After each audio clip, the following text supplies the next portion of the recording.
এবার ওনাকে আসতে দেন, আসেন আপনি আসেন আসেন। এই সবাই বসে দেয়, সবাই বসে, এই ধাক্কাবেন না, ওনাকে আসতে দেন, বসি।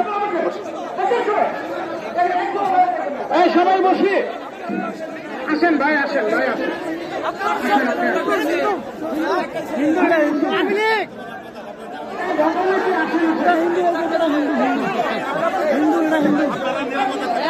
কেন ওখানে গেছেন আপনি? এখানে আসবেন সামনে, আমি যাই না এখানে, আমি কেন আসলে এখানে?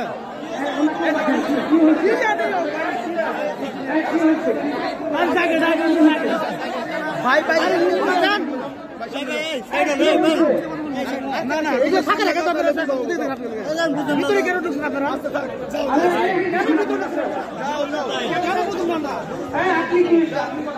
বড়রা কথা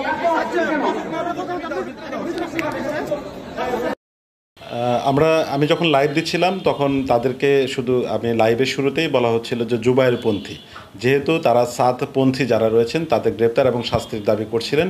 আমরা স্বভাবতই সেই কারণে এই যে যারা আন্দোলন করছিলেন বা অবস্থান কর্মসূচি গ্রহণ করছিলেন তাদেরকে আমরা জুবায়েরপন্থী বলেছি।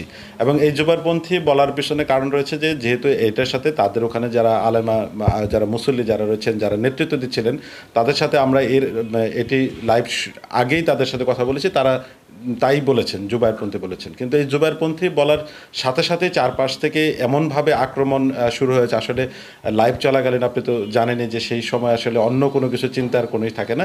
তবে আমার যে সহকর্মী যারা এগিয়ে আসতে নিয়েছিল তাদের উপরে সঙ্গে সঙ্গে যখন যে আরও যখন আক্রমণ হয় সেটি আমাকে বিচলিত করেছে। আমার সবসময় একটি চিন্তা ছিল যে আমাকে তারা মেরে ফেলুক বা যা ইচ্ছে তাই করুক, আমার যেন অন্য সহকর্মী যারা রয়েছেন তারা যেন নিরাপদে থাকে।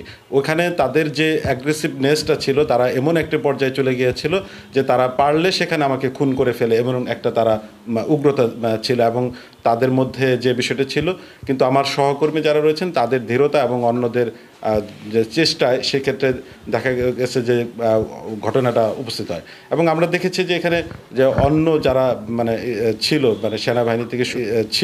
সেনাবাহিনী থেকে শুরু করে তারা কেউই কিন্তু এই ঘটনায় এগিয়ে আসেনি। এবং তাদের মধ্যে যে উগ্রতা বা যে বিষয়গুলি আমরা দেখেছি, যেটি আসলে এটি ইসলাম সমর্থন করে কিনা সেই বিষয়টি আসলে এখন প্রশ্নের দাঁড়িয়ে রয়েছে।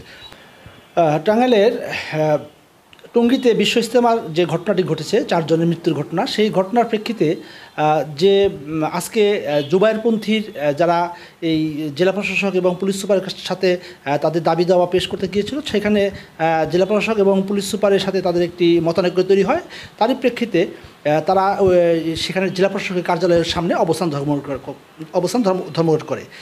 তার এই সময় ডিবিসির যিনি টাঙ্গাইল জেলা প্রতিনিধি আছেন সোহেল তালুকদার সাহেব, তার উপরে ওই পন্থীরা, জুবায়েরপন্থীর যারা অনুসারী পন্থীরা আছেন, তারা সেই সদস্যরা তার উপরে হামলা চালায়। এক পর্যায়ে আমরা যখন সাংবাদিকরা যখন সেটিকে প্রতিহত করতে যাই বা সোহেল তালুকদারকে যখন আমরা উদ্ধার করতে যাই, তখন তারাও আমাদের উপরেও কয়েকজনের উপরেও তারা হামলা পরিচালনা করে। আসলে এই ঘটনাটি অত্যন্ত দুঃখজনক। আমরা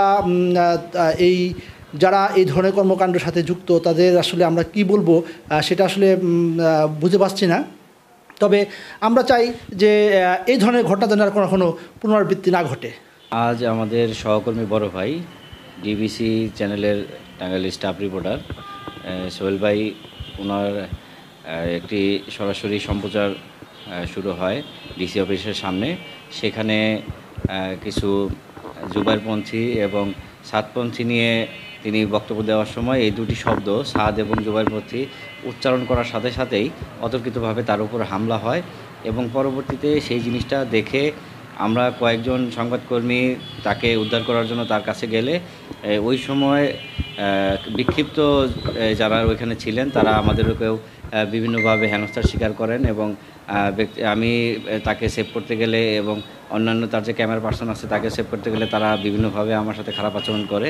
তো পরবর্তীতে কোনোভাবে আমরা সেখান থেকে চলে আসি। পরবর্তীতে তারা সেইখানে আমাদের সাথে তাদের যে ইসলামী যারা ব্যক্তিত্ব ছিলেন এবং বিশেষ ব্যক্তিত্ব ছিলেন তারা আমাদের সাথে কথা বলতে গেলেও পরবর্তীতে সেখানেও একটি ঘটনা ঘটে। তো সব মিলিয়ে আমাদের প্রতিকূলতার মধ্য দিয়ে সেখান থেকে আমাদের পরে বের হয়ে আসতে হয়েছে। করে আমরা যারা সোহেল ভাইকে সেভ করতে গেছি, আমরা প্রায় প্রত্যেকেই, বিশেষ করে 4 থেকে 5 জন আমাদের সবাইকে আমরা হেনস্থার শিকার হয়েছি। সোহেল ভাই, আপনার আমি চিনি, সমস্যা নাই, সবাই চিনি। যদি কোনো ভুল করে থাকি আপনি আমাকে বলেন যে আমি ভুল করছি, আমার কোনো অভিযোগ নাই।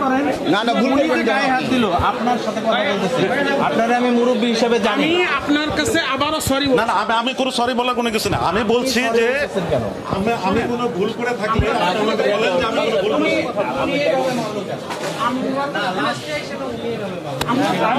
করেন, আপনারা কার্যক্রম করেন। আপনারা